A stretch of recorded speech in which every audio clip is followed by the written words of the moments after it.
नाज़रीन अस्सलाम वालेकुम। ख्वाजा अयूब नसीम आपकी खिदमत में हाजिर है और आपको सलाम पेश कर रहा है। नाज़रीन, आज का हमारा प्रोग्राम उस शख्सियत के लिहाज से उसकी याद को ताज़ा करने के लिए, उसकी बरसरी को मनाने के लिए और उस किरदार को जो ज़िंदगी में तो हमारे साथ रहे, जाने के बाद भी हम उनको भुला नहीं सकेंगे। मेरी मुराद ऐसे नाम से है, ऐसे किरदार से है, ऐसी शख्सियत से है जिनको हम कभी भुला नहीं सकते। आज उनकी पहली बरसी है और मैंने भी उनसे बहुत कुछ अदब में सीखा। जो अदब के बादशाह, टीवी, स्टेज, रेडियो के नामवर किरदार, नामवर शख्सियत, बहुत बड़ी सियासत में जब आए तो अपना नाम मनवाया, लेकिन जब उन्होंने देखा सियासत एक महज झूठ का नाम है तो वहाँ से किनारा कशी कर ली। मेरी मुराद तारक अजीज साहब से है, जो 17 जून 2020 को अपने खालिक हकीकी से जा मिले और हमें उदास छोड़ गए। हम उनको भुला नहीं सकते। इसी सिलसिले में आज मैंने ये प्रोग्राम अरेंज किया और मैंने अपने इस प्रोग्राम में जिस शख्सियत को मदऊद किया है, आज मेरे साथ जो शख्सियत यहाँ तशरीफ़ फरमा है, पाकिस्तान में उनका भी बहुत बड़ा नाम है, जनाब अनवर हुसैन, जो पीटीवी में general manager sales and marketing रहे हैं। आपने भी उनके साथ जब वो पीटीवी पे थे बहुत वक्त गुजारा और उनके एक घर का फ़र्द होने की हैसियत से अपनी ज़िंदगी उनके साथ बहुत वक्त इकट्ठे रहे। आप जब भी कभी अदब के मामले में जाया करते थे तो अनवर साहब भी उनके साथ हुआ करते थे। पीटीवी का प्रोग्राम नीलाम घर, जो सारी ज़िंदगी नौजवानों को सबक देता रहा, ये भी चूँकि उसके पीटीवी के हिस्सा थे तो उनके साथ इनका शौक़ था उनसे कुछ सीखने का, जैसे मुझे शौक़ था उनसे अदब सीखने का। मैं उनके प्रोग्राम सिर्फ इसलिए देखने जाया करता था। और नाज़रीन, ये भी बताऊं कि जब उनके मैं प्रोग्राम देखने जाया करता था तो मैं अगली सीट पर नहीं बैठता था, ताकि ये ना ऑडियंस पब्लिक देखने वाले जो टीवी देखे कि यार एक करेक्टर हर दफ़ा अगली सीट पे बैठा होता है तो ये कौन है। तो मैं कभी लेफ़्ट और कभी राइट और कभी पीछे कभी आगे मुख्तलिफ जगहों पर जाकर बैठता था, ताकि देखने वालों को ये ना पता लगे कि मैं ही हर प्रोग्राम में बैठा होता हूँ। लिहाजा अनवर साहब का चूँकि ताल्लुक़ ही पीटीवी से था तो आज ये मैंने इनको इल्तिजा की थी, रिक्वेस्ट की थी कि आपके वो बहुत प्यारे दोस्त थे तो आज हम उनकी याद में एक प्रोग्राम करें। तो मैं इनको सबसे पहले अपने प्रोग्राम में खुशामदीद कहता हूँ और साथ साथ मैं इनसे तारक अजीज़ साहब के मामलात जो है, ज़िंदगी के जो माजी के उनके तल्ख बातें, उनकी बचपन से लेके आखिरी वक्त तक उनकी बातें, चीज़ें, करैक्टर, वो मैं इनसे डिस्कस करूँगा। तो मैं सबसे पहले दोबारा इनको खुशामदीद कहता हूँ। मुझे एक चीज़ बताइए अनवर साहब, आप क्या समझती हैं कि उनके, अगर मैं सवाल करूं कि आप तारक साहब के बारे में इब्तदाई दिनों को कैसे जानते हैं, तो आप इसका क्या जवाब देंगे? ख्वाजा साहब, बहुत शुक्रिया कि आपने मुझे तारक साहब की पहली बरसी पर मदऊ किया है। तारक साहब जो है वो 6 मार्च 1938 में इंडिया के शहर जलंधर में पैदा हुए। कुछ लोग उनके पैदाइश का दिन 28 अप्रैल समझते हैं, जो कि गलत है। तारक अजीज़ साहब ने इब्तदाई तालीम साहिवाल में हासिल की और आपकी जवानी के इब्तदाई कठिन अयाम जो थे वो उन्होंने प्रोफेसर मेहदी हसन के साथ गुजारे। तारक साहब साहिवाल में कॉलेज और स्कूल के बहुत बेहतरीन मुकर्रर थे। इसके बाद तारक साहब ने रेडियो पाकिस्तान में कोशिश की। रेडियो पाकिस्तान में आमद बहुत मुश्किल थी, लेकिन उन्होंने रेडियो पाकिस्तान तक रसाई हासिल कर ली और यहाँ पर उनकी पुरकशिश आवाज़, बारोब आवाज़ और उनके बहुत अच्छे लहजे ने तारक अजीज़ साहब को वक्त का बेहतरीन सदाकार बना दिया। इसके बाद 1964 में पाकिस्तान टेलीविज़न का आगाज़ हुआ और वहाँ भी बहुत से लोग जो थे वो अनाउंसर और न्यूज़ कास्टर का इंटरव्यू देने आए, जिसमें बहुत मॉडर्न और बहुत पढ़े लिखे लोग थे। तारक साहब ने यहाँ भी अपनी सहरंगेज़ आवाज़ और ख़ूबसूरत लहजे और अपनी यादाश्त की वजह से सबको मात दे दी और पाकिस्तान टेलीविज़न के पहले अनाउंसर پہلے نیوز کاسٹر اور پہلے اداکار بن گئے۔ طارق صاحب نے 1964 میں ٹیلی ویژن کی اناؤنسمنٹ کی۔ السلام علیکم۔ پاکستان ٹیلی ویژن سروس کی جانب سے طارق عزیز آپ سے مخاطب ہے۔ خواتین و حضرات، آج جمعرات ہے اور نومبر کی 26 تاریخ آج کا یادگار دن۔ اس کے بعد طارق عزیز صاحب ریڈیو پاکستان سے ہوتے ہوئے ٹیلی ویژن پر آگے اور آپ نے اپنا کام شروع کر دیا۔ آہستہ آہستہ کام کرتے رہے۔ پھر 1974 میں طارق عزیز صاحب نے اپنا شورۂ آفاق شو نیلام گھر شروع کیا۔ نیلام گھر پہلے کراچی میں ہوتا تھا، وہاں ان کے پروڈیوسر عارف رانا اور تاجدار عادل تھے۔ اس کے بعد یہ پروگرام 1999 میں لاہور آ گیا۔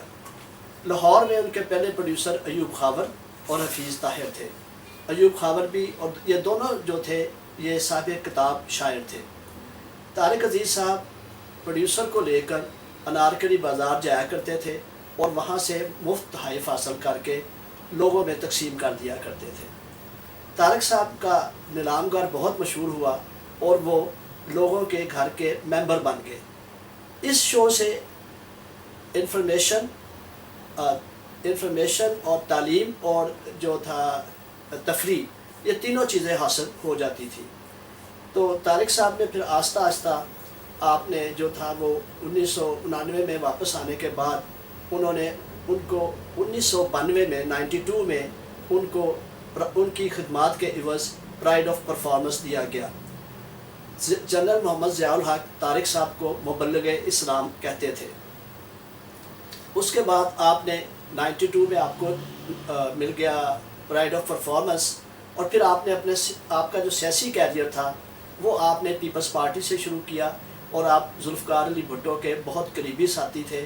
ان کے لیے انہوں نے بہت سی تقاریر کی، اور وہ اس سلسلے میں جیل میں بھی گئے، اور معراج محمد خان ان کے جیل کے دنوں کے بہترین ساتھی تھے۔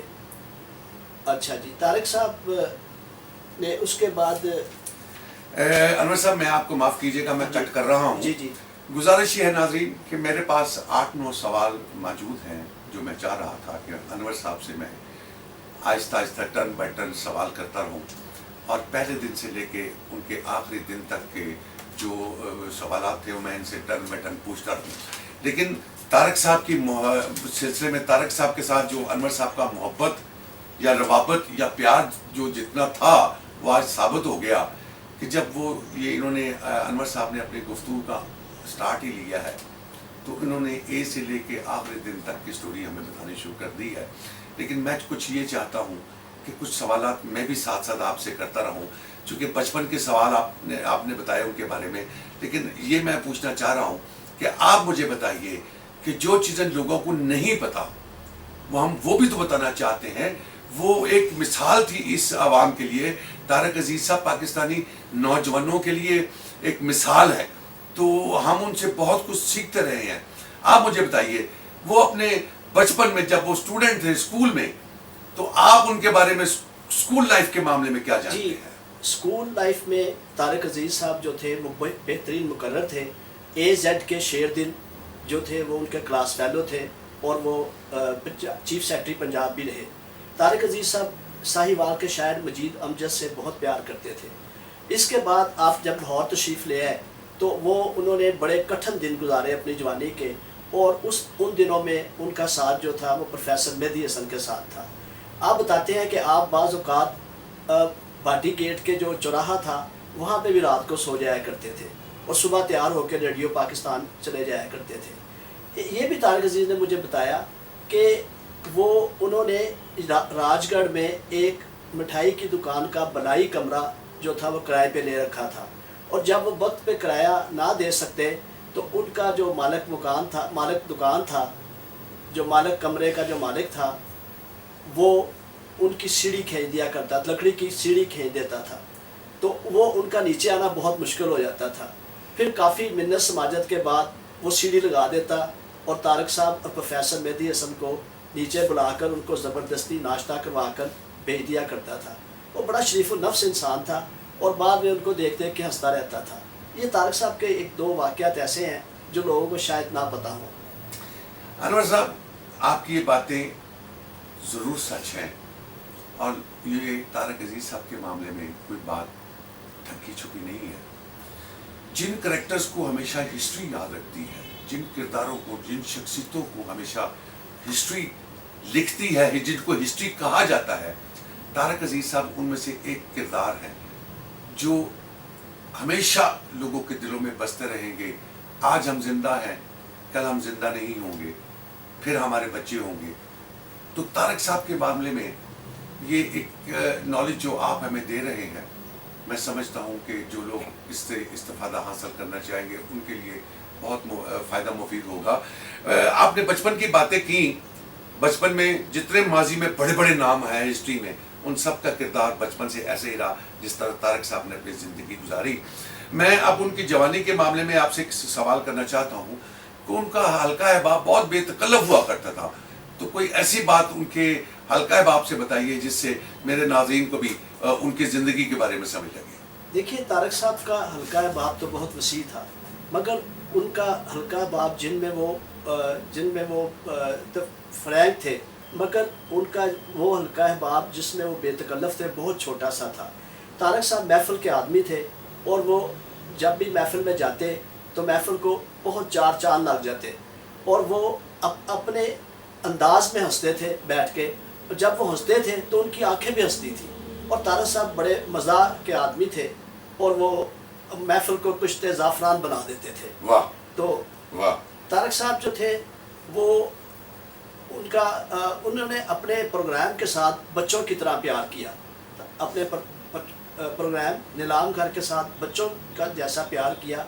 वो उस प्रोग्राम के गेस्ट भी खुद सेलेक्ट करते थे, वो उस प्रोग्राम के डिज़ाइनर भी खुद थे, वो उस प्रोग्राम के रिसर्चर भी खुद थे, वो उस प्रोग्राम के प्रोड्यूसर भी खुद थे। तो तारक साहब ने नीलाम घर को अपने बच्चे की तरह प्यार किया। वाह।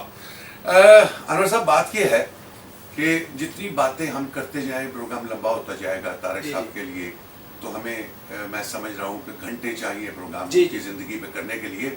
मुराद ये है, तारक साहब एक वो किरदार थे, जब वो फिल्मों में उन्होंने उसको ज्वाइन किया तो उनकी लोगों ने कॉपी करने की बहुत कोशिश की, और बहुत कम कॉमेडियन भी ऐसे नहीं थे जो तारक साहब को कॉपी प्रॉपरली कर सकते थे, क्योंकि तारक अजीज साहब का एक मुनफरद अंदाज था जो हर शख्स कॉपी भी नहीं कर सकता था। मैं उनसे रिलेटेड, चूँकि फिल्मों में भी आए, उन्होंने बहुत सारी ऐसी काम किए, डॉक्यूमेंट्री भी बनाई, रेडियो में भी रहे।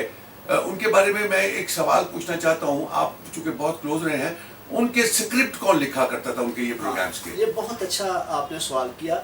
फिल्म में तारक साहब इसलिए नाकाम हुए या नहीं चल सके, तारक साहब कहते थे कि मेरा फेस वो हीरो वाला फेस नहीं था, फेस था, इसलिए मैं फिल्मों में ज़्यादा कामयाब नहीं हुआ और मैंने ज़्यादा फिल्में भी एक्सेप्ट नहीं की। तारक साहब के स्क्रिप्ट की आपने बात की, ये बहुत खूबसूरत आपने सवाल किया। मैं आपकी लिए अर्ज़ करना चाहता हूँ कि तारक साहब बगैर स्क्रिप्ट के पढ़ते थे। अगर उनको स्क्रिप्टेड दे दिया, अगर उन्हें लिखा हुआ स्क्रिप्ट दे दिया जाता था तो वो कंफ्यूज हो जाते थे, और वो जो थे फिल्बदी स्क्रिप्ट पढ़ते थे। फिल्बदी उनका सारा स्क्रिप्ट होता था, और प्रोग्राम का इंट्रो जो वो 5-10 मिनट पढ़ते थे वो हमेशा फिल्बदी होता था। उन्होंने कभी लिखा हुआ स्क्रिप्ट नहीं पढ़ा। तो ये एक उनका खासा था कि वो फिल्बदी स्क्रिप्ट पढ़ते थे। इसीलिए ऐसे किरदारों को मिसाल बनाया जाता है, इसीलिए ऐसी शख्सियतें हमेशा हिस्ट्री में अपना मुकाम बनाती है। तो मुराद ये है तारक साहब के बारे में मैं एक और आपसे पूछना चाहता हूँ। तारक साहब जितना बड़ा नाम, तब इलेक्ट्रॉनिक मीडिया में इतने चैनल अभी सामने नहीं आए थे, तो क्या तारक साहब ने किसी और पीटीवी के अलावा किसी और भी चैनल को या किसी और भी ऐसे इलेक्ट्रॉनिक मीडिया को ज्वाइन किया था? जी, तारक साहब की पीटीवी से वफादारी का ये आलम था कि उन्हें दूसरे चैनल्स की तरफ से बहुत बड़ी बड़ी ऑफर्स आई, लेकिन तारक साहब ने कभी एक्सेप्ट नहीं की। वो मरते दम तक तारक साहब पीटीवी के ही रहे और उन्होंने पीटीवी के लिए काम किया। तारक साहब बहुत अच्छे शायर भी थे, और उनकी एक किताब थी जिसका नाम था हमजाद दा दुख। उसमें उन्होंने बहुत अच्छे शेर लिखे हैं। अब इस वक्त टाइम की तंगी की वजह से मैं उनके शेर तो नहीं पढ़ सकता, लेकिन तारक साहब जो था वो हमजाद का दुख बहुत अच्छे थे। लेकिन अब ये 17 जून एक बहुत ही गर्म दिन था। तारक साहब को हल्के बुखार की वजह से एक प्राइवेट अस्पताल ले जाया गया, مگر وہاں انہوں نے اپنے بیگم ڈاکٹر حاجرہ طارق عزیز کے ہاتھوں میں جان دے دی۔ بہرحال وہ افتخار عارف کا شعر ہے کہ جس دن ہمارا کوچ ہوگا، جس دن ہمارا کوچ ہوگا، پھولوں کی دکانیں بند ہوگی۔ واہ، میرا آخری سوال تو آپ سے یہی تھا کہ ان کے انتقال کے معاملے میں آپ کیا جانتے ہیں، آخری لمحات وہ آپ نے خود ہی کہہ دیے۔